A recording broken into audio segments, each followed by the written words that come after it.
Irreverent, entertaining, cool. You're listening to LA Talk Radio.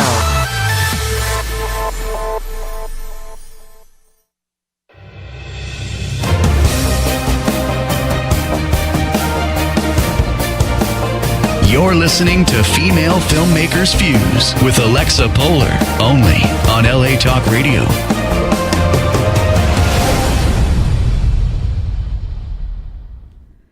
Thank you. This is Female Filmmakers Fuse. I'm your host, Alexa Polar. My co-host here is Robin Pabello. Hello. Happy Sunday. I don't know. Is that my mic is on? Yeah, your mic is on. Oh, it sounds weird to me. And today, real quick, phone number to call in is 818-602-4929. That's 818-602-4929. You can catch us where, Robin? You can catch us on iTunes, Google Play, or she's been posting this past episodes on YouTube. Yeah, you can find us on YouTube as well. So don't forget to subscribe and share. So YouTube, you can share it pretty much anywhere on social media. That's what's great about having it on YouTube, and that's why we did it that way as well. Also, we have a Facebook page. That's right. Facebook, Instagram, you can find us pretty much anywhere. We have to do a Twitter one. We haven't done that yet. But it's female. I wonder who's going to tweet because I'm the bird. Oh, there you go. I guess you can take mute my mic? My headphones are weird. Okay, one sec. Let's do the introduction while we do this. Today our special guest is Michelle Dos Santos. Is that? Hello. Okay, she turned off her mic. So, Michelle, how you doing today? Good. Yeah, you're originally from New York. Originally from Staten Island, New York, yes. Staten Island, New York. And you've come a long way. Yeah. You've come a long way. I basically spent the last 5 years sort of traveling around. So after I left New York, I actually moved to Montana, of all places. And I spent a year in Montana. Didn't like Montana. It was a little too cold and slow-paced for me. So then I moved to Oregon, Portland, because I had a friend out there who was like, hey, if you don't like Montana, you should come to Portland. And so, that's where most 20-somethings go when they don't know what to do with their lives. So I went to Portland. There you go. And I was there for about 2 years. And kind of the same thing. It felt a little slow-paced for me. And I always wanted to come to California. And I guess sort of in the back of my mind, I had LA in mind, but I actually ended up in San Francisco because I got a job out there. So I spent 6 months in San Francisco. It reminded me a little too much of New York, where it's very crowded, a lot of people in a small space. But the bustle of the city is a little bit different. Yes, I like the fact that it's fast-paced there, but, it was just a little too crowded for me. Also, I didn't like what I was doing at the time. I was working in food service. I had gone from retail to food service. I was doing management. And it wasn't really, a path that I wanted to go down because long term, it was just sort of something that I fell into. And so then I moved to Santa Cruz for a while. I was there for 6 months. Nice. And then I came out here. And basically, when I came out here, I literally had no plan. I didn't have a job lined up. I didn't even know what I wanted to do. I just knew what I didn't want to do, which was continuing with management and retail or food service. And so I came out here with the goal of just kind of figuring it out. And it was funny. So I have no background in filmmaking prior to like a year and a half ago. Mm-hmm. So I came out here, didn't know what I wanted to do. And then I went back to San Francisco to see this concert that I had bought tickets when I lived there, assuming that I'd still be there. Okay. It was for this artist, Lucas Graham. Okay. And so I waited outside after the concert to meet with him. And, I told him like, hey, I think your songs are really beautiful and inspirational. And I can relate to what you're talking about because he sings a lot about dealing with grief and the loss of his father. And I lost my dad when I was in high school. So I could relate to a lot of his songs. And so I told him, I think it's really brave for you to tell these stories to the world. And, he's like, well, I grew up in a place where everybody just shares their feelings. And, maybe you need to write a letter. And it got me thinking. I never wrote the letter, but it got me thinking. I always had this sort of fictionalized memoir in my head and wrote bits and pieces here and there, journaled a lot, but never actually sit down and wrote it. So I was like, I'm going to sit down and write this book, and I'm actually going to finish it. And I got to like 98 pages when I got back here. And then I'm like, where am I going with this? It's going in all these different places. It has no clear, concise story. And so I said, well, how can I break this up into separate stories so that it makes sense? I'm like, well, what if I write it as a movie? Because I see it as a movie in my head anyway. And so then, I Googled, how do you write a movie? Oh, screenplays. And then I started going to various groups in the LA area for screenwriting and just picked it up pretty quickly. I also have a background in journalism, so I think that helped. And the people that I met were super encouraging. They were surprised that it was my first screenplay that I had written at the time, a couple weeks after having gone to these groups. And having that encouragement really kept me going with it. And I realized, this could be my thing. And is that how you feel now? Because that was a year and a half That was ago? A year and a half ago, yeah. And now you feel solid. That's what you are now, writer-director. I do, yeah. This is the first time in my life that I've felt that I'm actually doing what I need to be doing.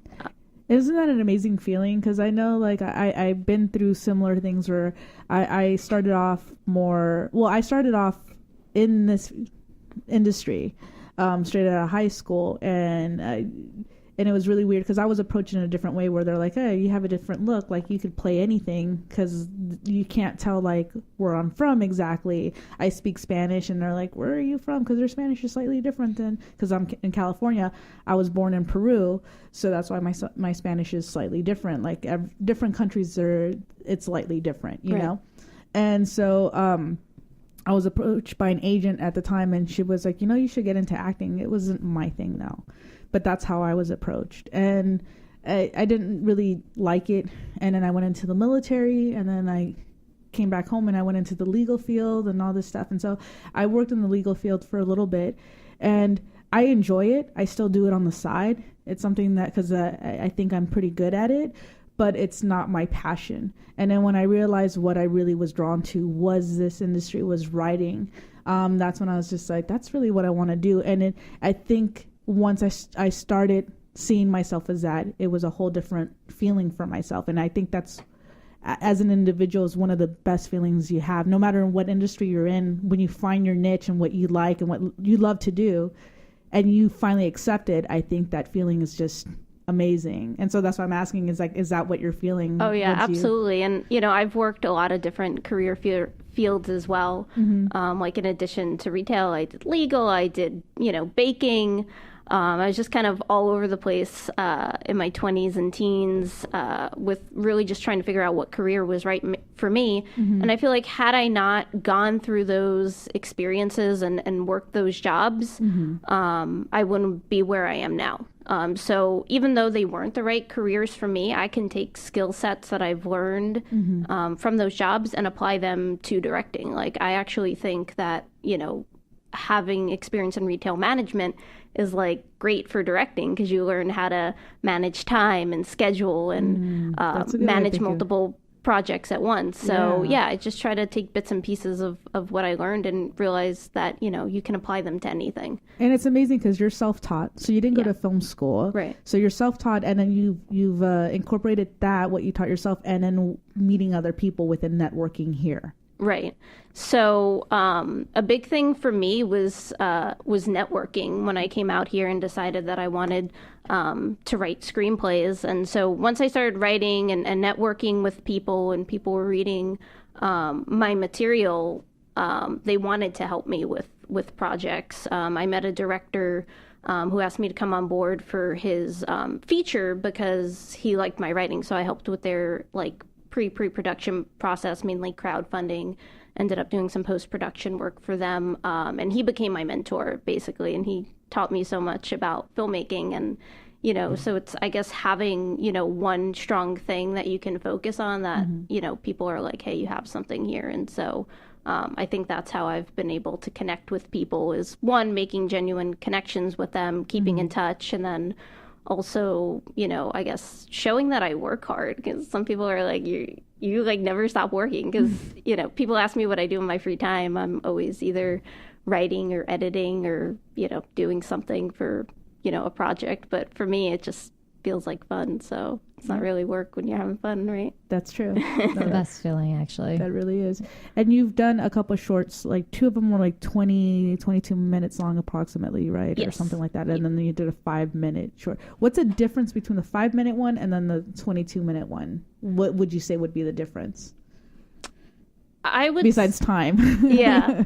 Can we kind of dive into what those are, though, before we do that, just premise-wise, so we have like a little bit of content? Yeah, so the 5-minute one was actually my first short film that I did after, having been out here for 6 months or 3 months.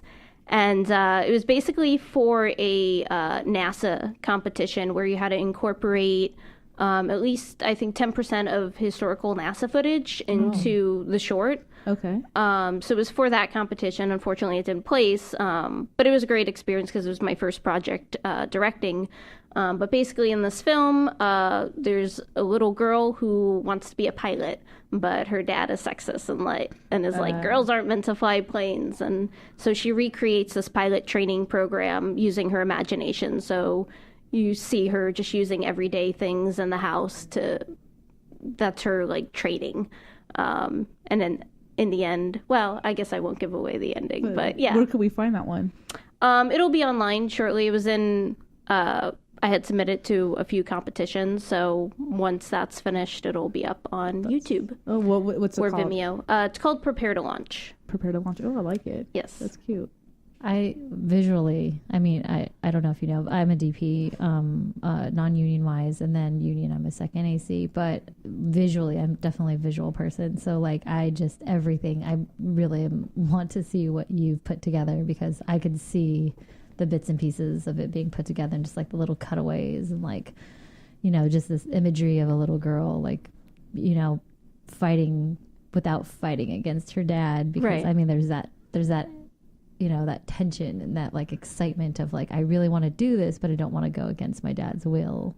Right. Well, that's great that it sounds like a really great story. And then for 5 minutes, that's amazing. Yeah. Did you feel, was that part of the time constraint, was part of the deal with the whole contest? Like I know how some contests is like you literally have this much time and that's it. And it has to be this much time. Yeah, it couldn't be more than 10 minutes, I believe. It was either 8 or 10 minutes that it couldn't be more than. Okay. Yes. Okay. So just to dive in for our listeners, like what was your process? Because that was your first short. So yes. I'd love to hear kind of like how you went about that. And if, it was obviously like a year and a half ago or so, but if you can just kind of dive into that, just because, if there's first time filmmakers, like this is because this was your first, let's hear it. So I wrote the short, showed it to some other writers, got feedback on it, made adjustments, and then just started planning it out in terms of, so that with that short, it was literally a $0 budget. So it was whoever was, willing to help, finding locations for free. So it was just one location. It was a house, and we shot at my friend's house, and she has like a huge house. So we shot in multiple rooms inside that house. We also shot in some parks. Always a good place to go. Yep. Parks. And my friend who's an artist, actually 2 of my friends who are artists, did all the props. So they made, my one friend made like a plane for her to sit in out of cardboard boxes and straps and paint. And yeah, it was pretty cool. And then my friend whose house we shot at, she designed the room. So she made it look like, a little girl's room who's interested in space.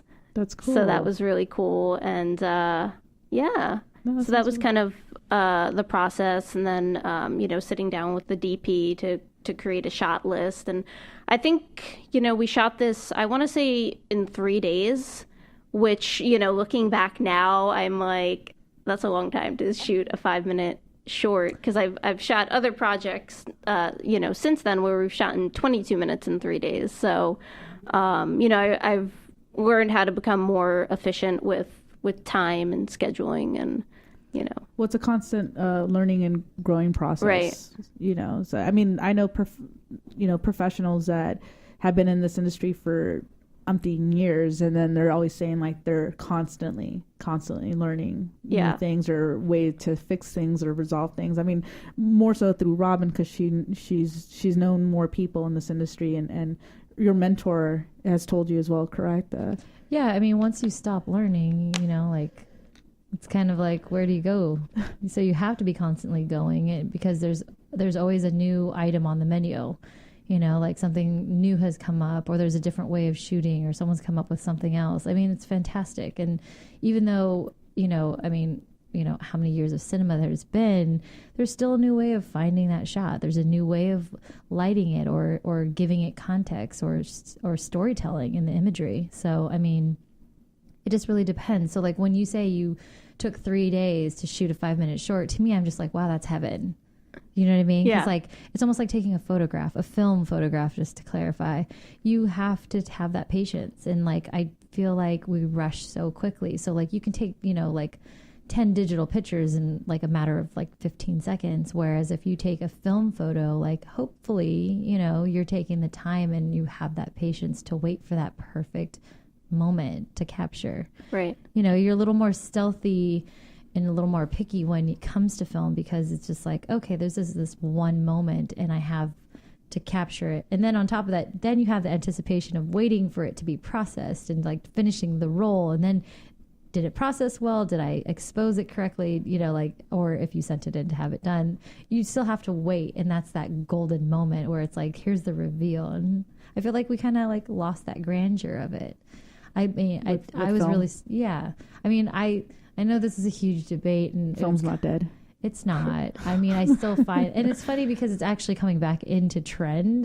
Yeah. I mean, it's funny that it's coming back, but I love that fact because that's where it started. So for me, I'm like, 3 days to shoot a 5-minute short. Like, imagine how much more detail you can get in the lighting, the precision, like all that just kind of is like, that's a beautiful thing, because we rush, like right. Currently, like I've been on this feature, it's been like a month and a half now. Wow. And it's been so nice though. It's also been lovely because like you can see that they're taking the time to let the performers, perform and like get where they need to be to like get that moment out of their actors, right? And like the DP is having the time to light, and he's able to tweak and kind of like manipulate where he wants this mood to be created, and it's been kind of a pleasure, like yes, they're long days, and yes, it's a longer day than a normal feature, but at the same time it's kind of like, hey, you're capturing beautiful images to tell a story, and that's what's fun about it. Mm-hmm. Yeah. So. Now you mainly write dramedies, which is, in case people don't know, and they should know by now, but dramedy is a drama - comedy. Yes. And then you also do coming of age. Yes. All right. And most filmmakers, most writers, take from what they've experienced, what they've gone through, and you do the same. Absolutely, yeah. Okay. So everything I write in some way is based on an experience that I had, a person that I met, and little snippets here and there, some are true, some are, fictionalized. Yeah, exactly. To make the story interesting. Mm-hmm. But, the elements, the themes, the morals are all kind of incorporated into everything that I write. That's cool. Yeah. No, that's really cool. I think that's important because I don't know, I feel like, when you go through an experience, it can be very isolating and you might feel like, oh, I'm weird or there's something wrong with me for going through this experience. But then I feel like, if you see that on TV or in a movie where the character is going through a very similar experience or the emotions are the same, you might think to yourself like, hey, maybe I'm not so different after all. And right. it's comforting. And so that's, my goal with everything that I write is that, hopefully somebody can relate to it and be inspired to share their story too. And then it has this sort of chain reaction where everybody's sharing their stories and, hopefully we get more original content and it's not all the same cookie cutter stories. Yeah. And absolutely. Because that's sort of what Lady Bird was. Right. And that's why it was a success. And it's ironic because we brought this up the last podcast. It was the same thing with The Big Sick. It was based on their personal experience, and they didn't think it was going to get to the extent that it did.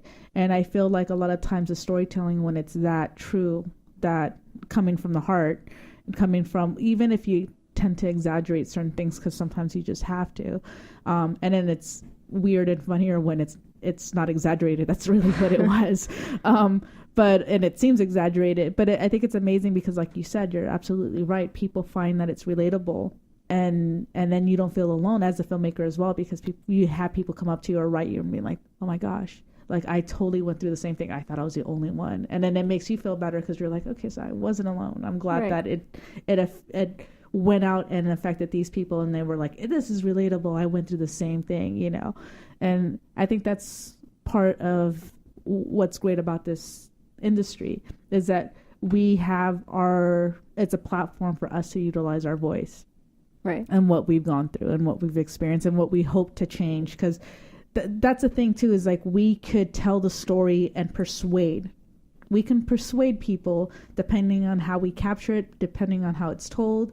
And we can say, like, here's who you should be rooting for, or here's what we're hoping how it ends. Regardless if it ends the way we want it to, you could still try to persuade them, and you can leave them more like, oh, I wish it ended that way, you know, or whatever it is. Right. And that's the interesting part of it, is that we have that power of persuasion, you know. Right. Or at least creating something that's open to conversation. Exactly. And gets people talking. You know, I like to a lot of times write endings that are open to interpretation. Oh yeah. You know, where, you know, somebody might think it's going one way if it were to continue, and the other person's thinking it's going to go this way, and it just kind of creates that conversation, so you can look back and look at all the different elements from that movie that, you know, has the clues, I guess, in there. And I like it too when they don't end the way you expect it to. Right. Like where you're like, oh, I was hoping like he ended up with her or whatever, and then all of a sudden you're like, it takes you a moment sometimes where like, well, I guess like, yeah, at least he ended up with this person instead, or whatever. It's kind of bittersweet. Yeah, exactly. So it's interesting. You were going to say something, Robin? So your 22-minute, how many days of production was that? That was 3.5 days. And then I have an 18-minute one that was also 3.5 days as well. Yeah, so we moved super fast in both of those, in terms of pre-production and then production. So my 22-minute film Avocado, I probably spent like a month or two writing it, and then it was a month of pre-production. And then, we shot it in 3 days. And it's called Avocado. And yes. it's based on tortilla chips. I'm kidding. It was just throw people off. They're like, wait, what? Sorry. So Avocado is obviously, what's that about? So it's about this friendship, this unlikely friendship between this guy and this girl over the course of what's insinuated as a 25-year time span. So you see them at different points in their lives, and they're reconnecting. And you see that they're complete opposites, and you don't really realize until at the end what really draws them together, like what their similarities are. So they're each other's other half, like an avocado. That's cool. Okay, gotcha. That's cute. Yeah. And then you have a web series as well. Yes, called Higher Education. And that's a comedy about a 20-something woman who drops out of med school to follow her passion. Fortunately, she doesn't know what her passion is, so she works all these odd jobs in hopes of figuring it out. So that's very much based on my experiences. I was going to say that. That sounds familiar. We were just talking about that. Yes. That's awesome. And where could people find that? That is on YouTube, and also on our own website, highereducationwebseries.com. Oh, that's cool. And did you write every episode and direct every episode? Yes. How many episodes are there? Right now, there's 2 online, and then we have about 3 more in post-production. So that'll be coming in the next couple of weeks. Oh, that's exciting. Awesome. Yes. Now, most filmmakers, and this is always a go-to question, is like about funding. So the first one, the 5-minute one, you did it based on like getting things for free and favors and whatnot. Right. The other ones in the web series, did you do the same route, or did you actually do funding? And if you did funding, how did you go about that? So the web series, it started off pretty much the same, just whatever we could get for free. Mm-hmm. 1 episode I self-funded. Avocado I self-funded. And then I realized I can't keep self-funding. So for my newest project, This May Take a While, I partnered with actually one of the actors from Higher Education, Francis Gonzalez. He came to me. He only was in one episode, but he also made a small appearance in Avocado as well. And he came to me and pitched this idea to me. He's like, I think we share the same kind of humor, and he told me the story. Would you be willing to write it and direct it? And he would produce it. And I loved the idea. So I was like, absolutely. And so for this, initially we did a fundraiser where he made a bunch of Puerto Rican food, and we had like a party at an art gallery, and he sold one of his paintings. And so we raised some money that way. And then as we had that momentum going, we did a crowdfunding campaign on Indiegogo where we raised about $3,600. So that with the fundraiser funded the production costs. Very and cool. Then we realized we didn't have enough for post-production. Right. We always forget about post. So we're still fundraising for post-production. We exceeded our goal on Indiegogo. So now it's funding through Indiegogo on demand. So it's just kind of up there indefinitely. And where can listeners go to help?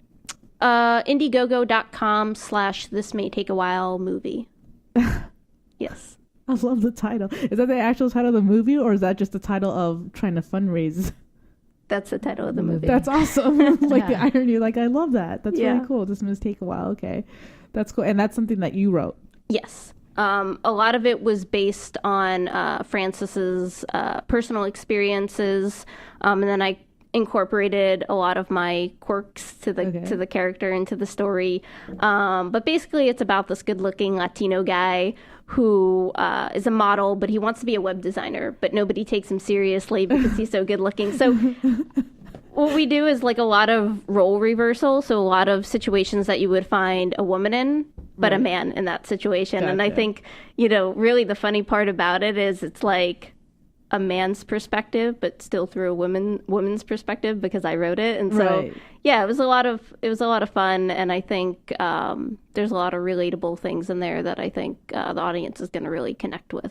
Oh, that's good. I like it a lot. Yeah, it sounds really fun. Yeah, too. I want to see that. I want to watch all of them. You gotta send me the link or let me know when your 5-minute one is up, and then let us know where we can find the other ones. Yeah, absolutely. Yeah, This May Take a While is still in post-production, so we're hoping to finish it at the end of the month, because right now it needs a final sound mix and VFX work. So we're working on that, and and then we're submitting it to festivals, and so hopefully it'll place in a few of them. And that's awesome. Then on to the next project. That's what I was going to ask you. What do you have planned after that? I have a feature that I wrote. That's the next project that I'm planning to make. So right now I'm trying to get actors, sending it out to actors to get actors attached to it, sending out to producers, because obviously for this we would need a bigger budget. Right. Yes. And then you're going about this completely independently, correct? Yes. Well, I mean, just your approach so far. Yeah. Right. The really nice thing about This May Take a While was that I had Francis's help with it. So, he co-produced it with me. So it wasn't all on me to, find all the locations and find all the actors and wardrobe and this and that. So it's nice to have a producing partner on that. And we realized we make a really great team. So we're going to continue making stuff together. So with the feature, that'll be under the production company that we're planning to start up, which is called Dos Vejigantes Productions. That's cool. Where'd you come up with that? Was it a combination of his name, your name, or? It was a combination of my name, the Dos, and then Vejigantes is Puerto Rican, the mythological character, the Vejigante. Okay. So so in the movie, and This May Take a While, his character as a kid wears this mask. He says he wears it every day for 4 months because, he's shy. And so we see that. And Francis had the idea. He's like, Vejigante Productions. That's such a cool name for a production company. And I was like, Dos Vejigantes. And he's like, I love it. And so, That's and so awesome. we have as our logo, 2 masks. That's cool. Yeah. We're like, that's really cool. It's really I like quite it. nice, actually. Yeah. It's nice, and it's nice that and I'm stating this now because this is Female Filmmakers Fuse, and I know a lot of people have the idea that it's just about women. It is and it isn't. I want to talk to men as well. I would love to get some men on the show, because it's just having people that support female filmmakers, and that's what it's about. And you're connecting with someone who's a male, and you guys have a good synergy, have a good connection, and you guys work well together. And I love that. I like that because it's you just have to find the right people. Absolutely. And it doesn't matter who they are, what they are, where they're from, religion, nothing. Just as long as you guys have that commonality and the same passion and respect towards each other, that's all that matters. Absolutely. And that's what this is about. So I think that's great. That's great. And you met him through one of your productions, correct? Yes. So, which production was it? This was Hired Education. Hired Education, yeah. And I hadn't known him prior to that. One of the actresses on the show, Victoria Palmer, who plays one of the reoccurring characters, she actually worked with him at a restaurant, and so she recommended him to play her character's ex-husband. Oh, wow. Yes. That's cool. And it's amazing, like, you've met quite a few people since you moved here like a year and a half ago, right? Yes. And it seems you have like such a good connection with these people, correct? Yes. That's so great. I'm such an introvert. I don't know how I would do that. If I were to move out, I'd probably be a hermit for a while, and not even know my mailman. So it's like, that's really great that you just went out and did that. Yeah, and that's the thing for me. I'm super introverted. I'm a writer. Really? I'm shy, and everybody's like, "You don't seem shy." I'm like, "That's just because I fake it." And I force myself to, go places and meet people, even if I'm feeling like, I should just stay home. But I've gotten to the mentality over the years that if you go somewhere and you don't like it, you can always leave. It's not a big deal, But if you don't go, then it's like, oh man, I should have went. Right. So I try to go to as many things as I can. I also believe that, like, it's kind of interesting because, like, I'm also kind of shy. My personality, I can talk to anybody. Shush. Here's the thing. I'm shy when I have to approach someone to talk to them about something.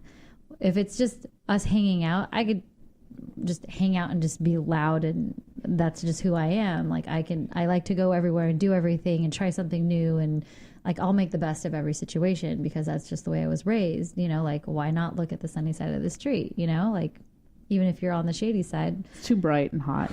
You can still find something nice to do. So that's just kind of my mentality, and like, I like to lift other people up.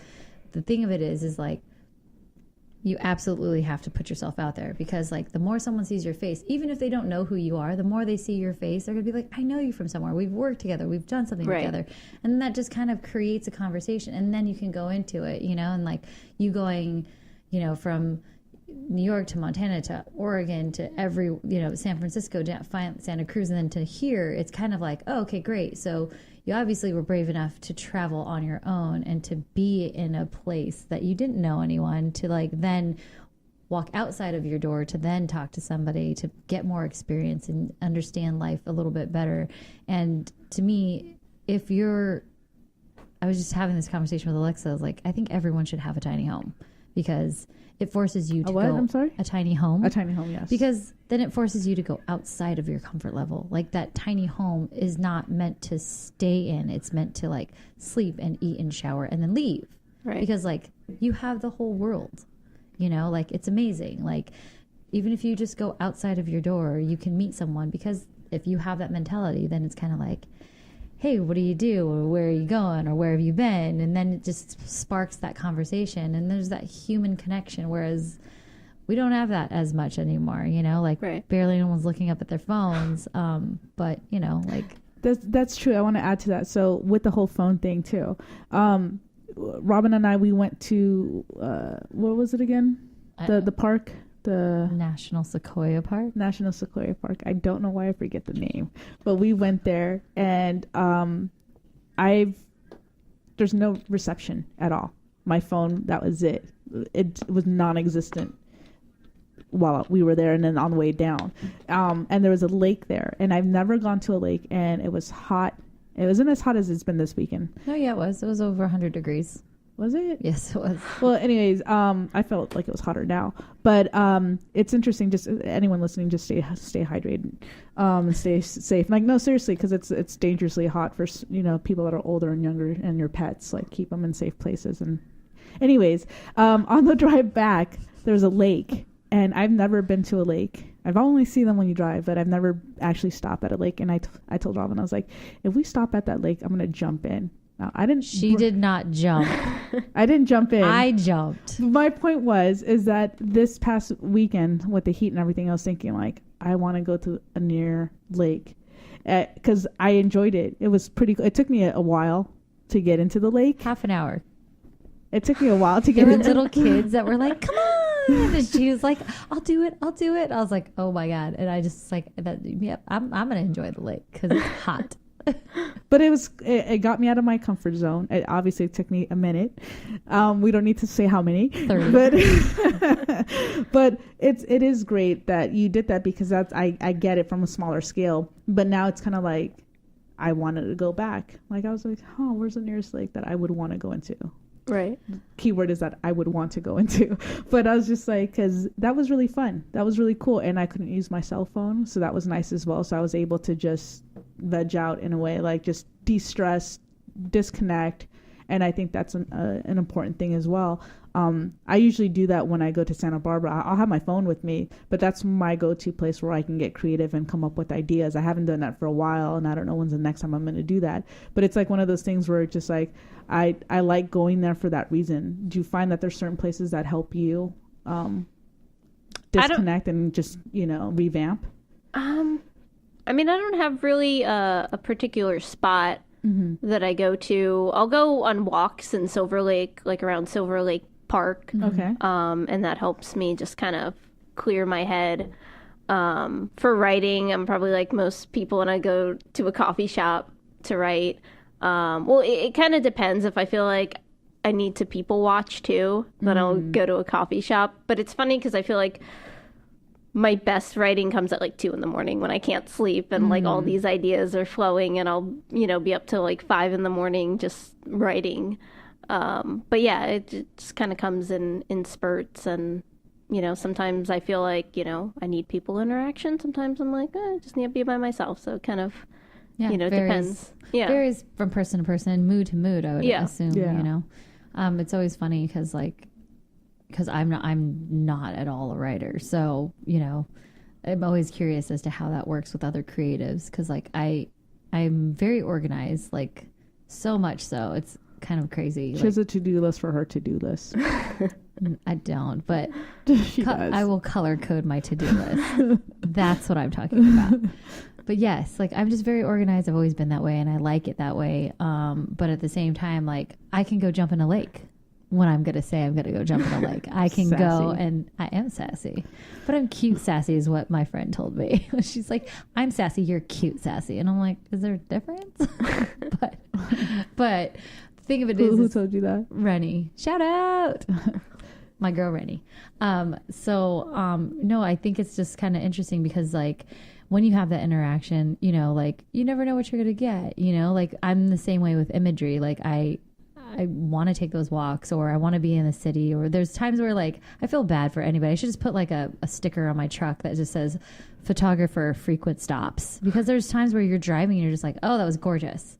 Like I would use that for something, whether you do or not, whether it's a reference or I'd love to shoot here. I think I pulled over. I was like running late to set, which I wasn't running late because I was like an hour early, but if you're on time, you're late. I pulled over. I had pulled over and I had sent Alexa like 2 reference pictures and like a map like pin, and I was like, this would be great to shoot this at. Did you even? I did. No response. This is how often I do that. I'm just like, I didn't respond. That's true. I'm used to it. She sends a lot of stuff like that. I stopped questioning it. I think most of my texts are just references, and so I'm just like, okay, so it's a reference text is what it is. Well, so to not bother her anymore, because like I do it a lot. Like I like text myself that now. You can text yourself? Yes, apparently you can. What?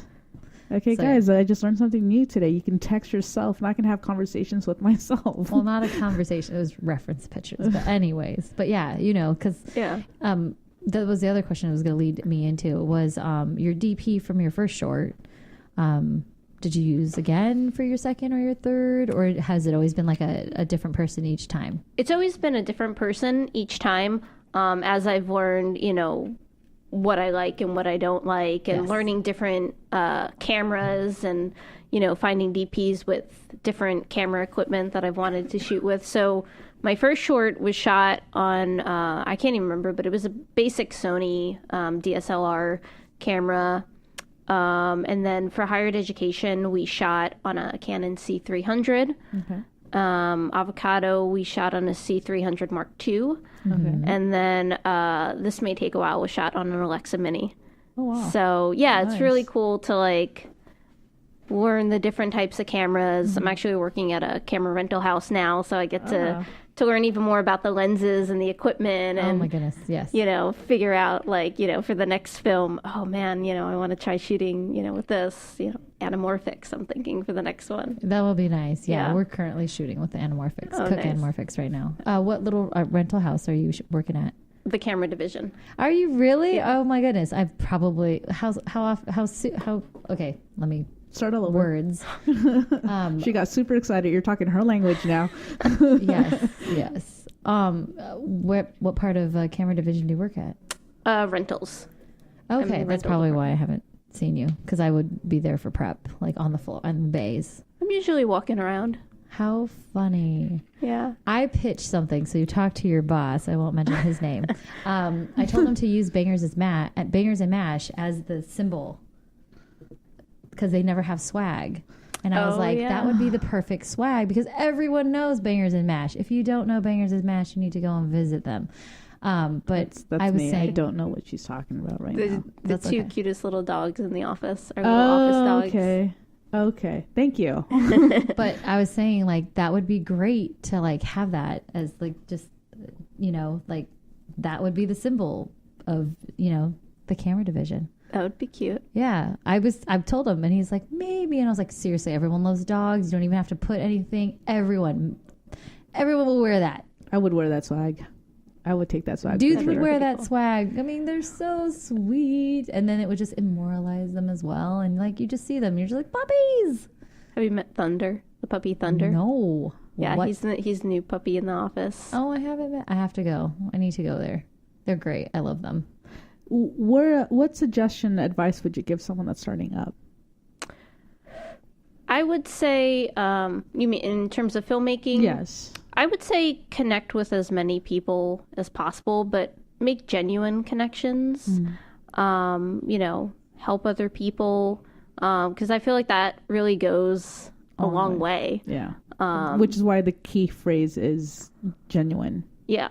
Because, you know, you'll go to, like, networking events, and there are some people who just, like, drop their business card to, like, every person that they shake hands with. And it's like, you're not even taking the time to, like, get to know me or start a conversation. It's just like, oh, what do you do? What can I get from you? Like, there's a lot of people like that. And so that's why you want to find, like, the right people who you support them and they support you. And I think that's a big thing is, like, with the people that I've had, you know, on my crew, they genuinely support me and they like the projects, and, you know, finding those people who understand the story and they're excited about it, that really goes a long way, and it's, you know, encouraging.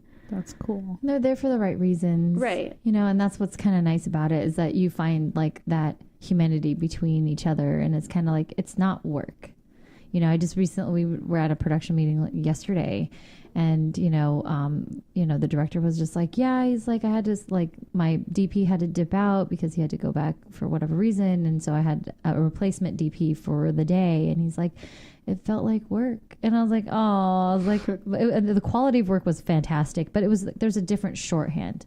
Like, when you have that connection with, whether it's your, like, director to actors, or you with your DP, or, you know, like the DP with their camera operator, or the first AC, or, you know, it's just that when it comes down to that, when we talk about family, you have a set family for that project, and it's quite nice. And hopefully you do walk away, like, with a friendship or a kinship or a bond. So that way it's kind of like, okay, so if I want to do something on my own, and, you know, granted, there's never enough money, which is a sad thing.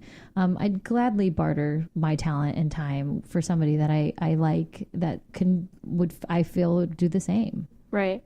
And that's, you know, for me is like one of my biggest priorities on set is to make it fun and make it feel like a fun family atmosphere. Because I've worked, you know, too many jobs where it didn't feel like that. And, it's not a good feeling when you feel like you have to be somewhere. So my goal is always like, I want everybody to feel like they want to be there. And they're excited to be there versus they have to do it because, you know, they're getting paid or, you know, it's a job. No, I want it to feel like you're having fun and you're doing with what you love and, you know, we're having fun together. Yeah. And it's our little set family. Yeah. And it's always funny because like you can tell, like, because I had a couple of friends that were just like, I don't want to ask you. And I'm like, why?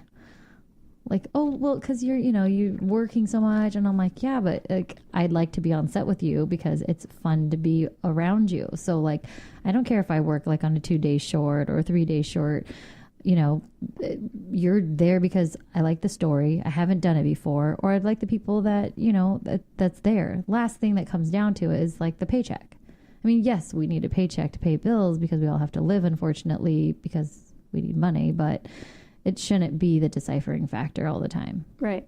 You know? Yeah. Where were you? Yeah. Yeah. No, good points. I mean, that is all good points. Sorry. It was just like, I was listening and trying to put things together, in my head as you guys are saying this. Okay. So you don't work with the same DP. Are there certain people that you've worked with continuously since? Yeah. Our grip has been the same every time.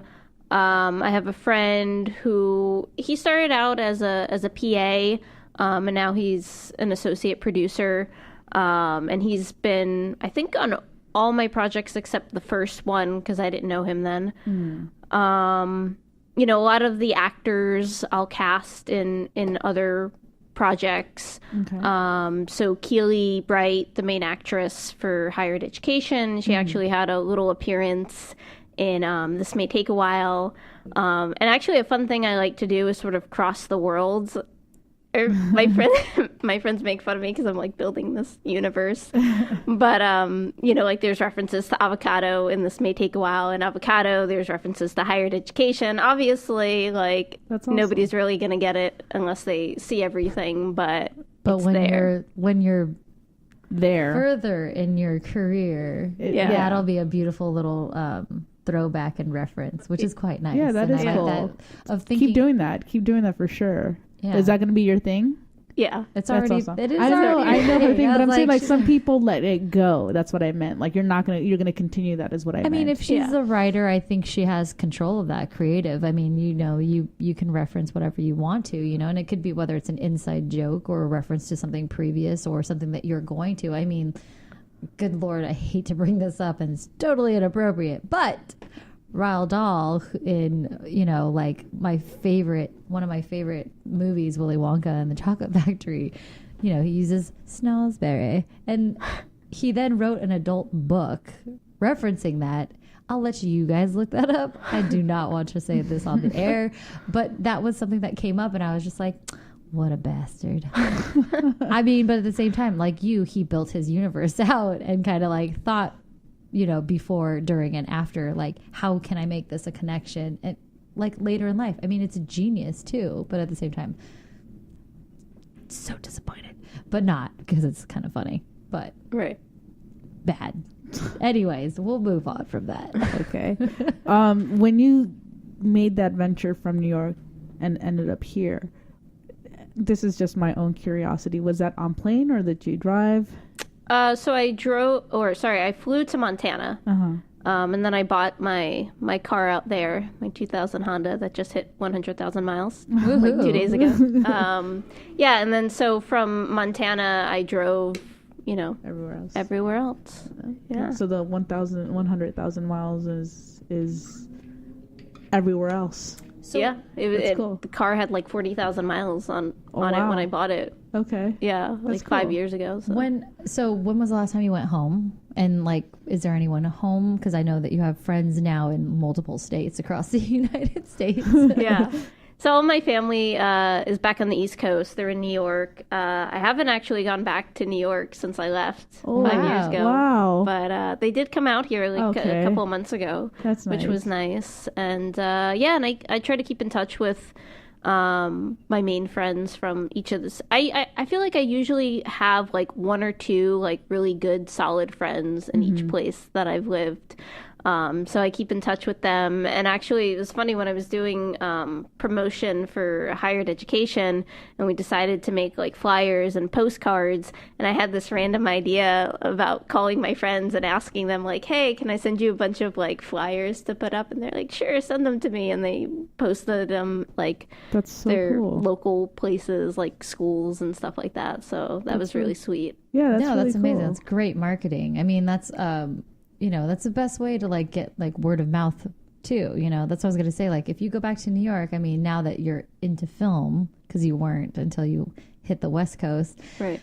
make something in New York. Go hometown. Like, hopefully find some more inspiration. I mean, that's one. Come back though. Well, yeah. I mean, I'm just saying. I mean, you could even incorporate that. Like, I had a long time ago had this. I don't write, but I do come up with these visual like ideas because they're like little snippets, and the more imagery I get, I'm just like, oh, that'd be such a cool idea to do, but like I don't write. And I'm like, Alexa, can you write something? Like, sorry for bugging you, but it's just like kind of an interesting thing, and so like that just like makes my wheels spin like with images. Yeah, well, for the feature, I want to shoot it in Montana. Oh, and nice. so yeah, I'm just thinking about the mountains and all like the beautiful landscape there, where it'd just be. You should look into tax incentives. Yes, I have been looking into that. That's cool. Yeah. Yeah, because sometimes you get some really good ones in other states, and it just depends on where you go. So that's a good idea. Yeah. So let's. Where could people find you? I know that's a weird way to say it, but I'm saying like a social media, website. Yeah, I have a website. It's just my full name, michelledosantos.com.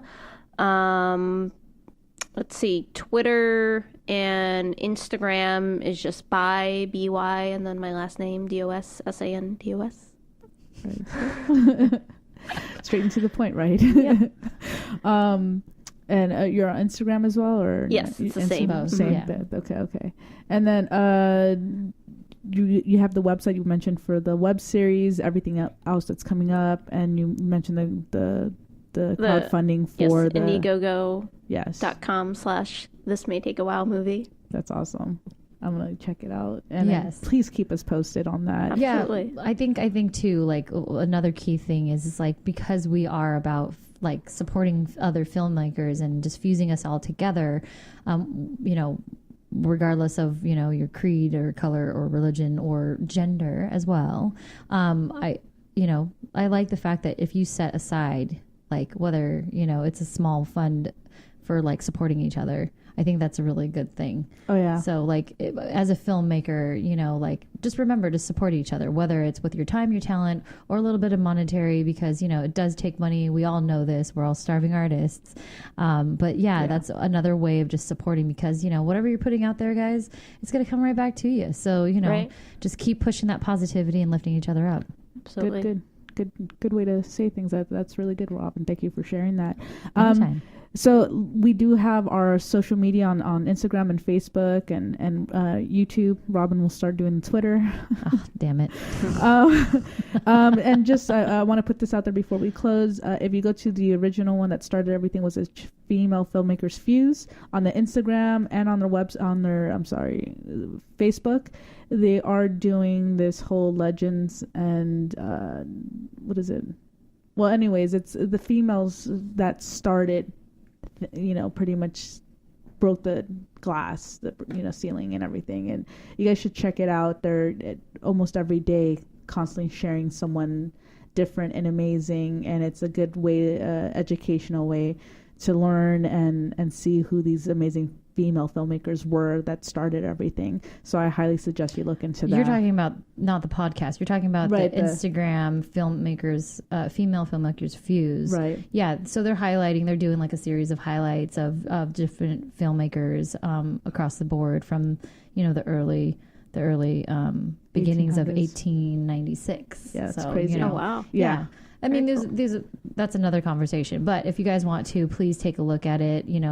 Subscribe, like, and share. That's the best way that we can all help each other out. Exactly. So check out Michelle Dos Santos. And Michelle, I hope you come back. Absolutely. Especially Thanks when for that having feature me. comes out. Yeah. Yes, Yeah. for sure. Awesome. Michelle, thank you so much. Robin, it's always great having you here alongside me. Thank you. Doing this show. That's today. That's a wrap today. Everyone, please stay hydrated, stay cool. Have a great week, guys.